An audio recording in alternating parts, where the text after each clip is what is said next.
Révolutionnaire connu,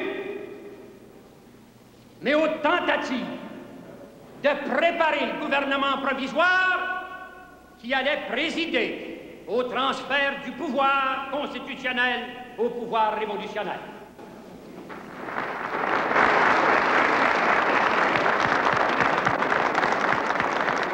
Peu de gens comprirent que Drapeau parlait d'un complot visant à renverser le gouvernement québécois pour le remplacer par un gouvernement provisoire. Cette accusation fantaisiste de Drapeau est énergiquement démentie par les personnalités concernées, dont l'éditorialiste Claude Ryan.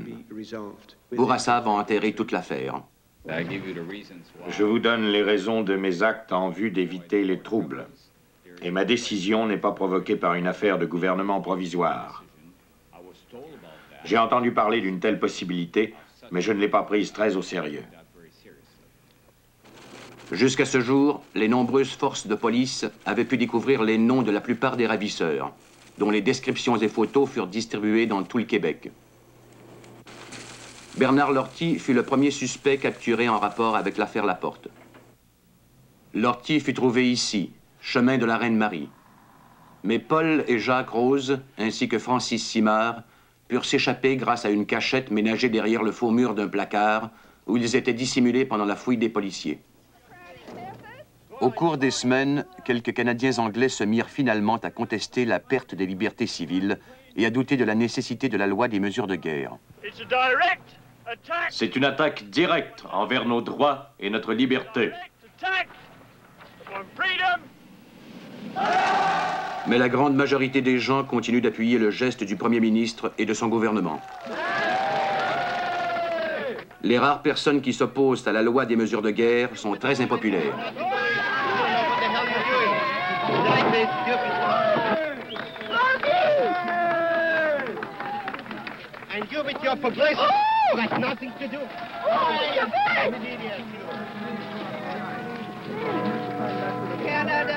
Canada, terre de liberté ou de violence.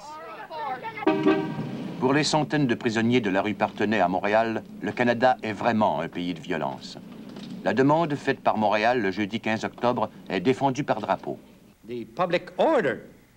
L'ordre public était très en danger. Et ce jeudi matin, nous étions très anxieux.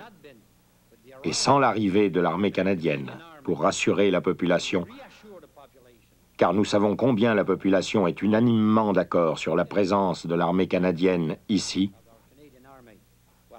eh bien, la révolution aurait éclaté. À chaque fois qu'on a restreint les droits et libertés d'un pays, on a prétendu que c'était sur une base temporaire et en vue d'une meilleure protection. Je crois personnellement que tant que le gouvernement ne m'aura pas prouvé qu'il fait face à une insurrection, je ne serai naturellement pas porté à accepter qu'on retire au peuple de ce pays ses libertés fondamentales. Le gouvernement n'arrive pas à produire d'autres preuves, que ce soit à l'appui de sa thèse ou contre elle. Au début de décembre, une suite d'indices conduit les policiers à Montréal-Nord.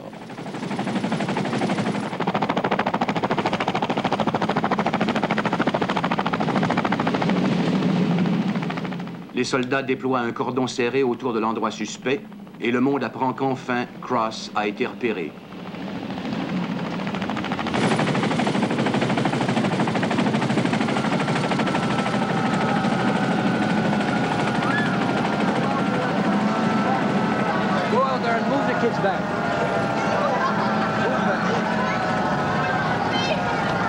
Les membres de la cellule Libération du FLQ entrent en négociation avec les autorités. Ils se prétendent bien armés et munis d'une forte quantité de dynamite. Après plusieurs heures de tension, les autorités acceptent de reconduire les ravisseurs et leurs familles à Cuba, en échange de la vie de l'homme qui a été séquestré dans cette maison, James Richard Cross. En reculant dans la rue, nous avons accroché le côté de la voiture contre le mur. Et nous avons dû avancer de nouveau, puis reculer. Je voyais la lumière du soleil pour la première fois en 60 jours.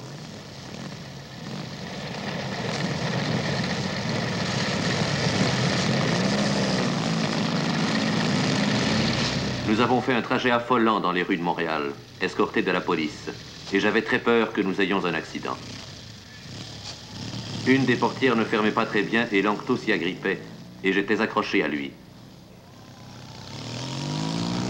Je craignais un accident, car avec la dynamite dans l'auto, nous aurions tous sauté.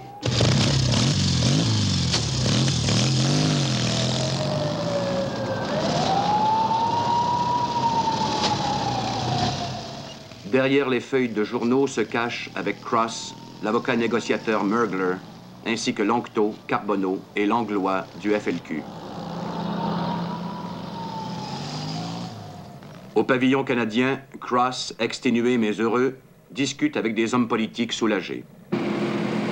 Cet avion était déjà prêt bien avant la mort de Laporte.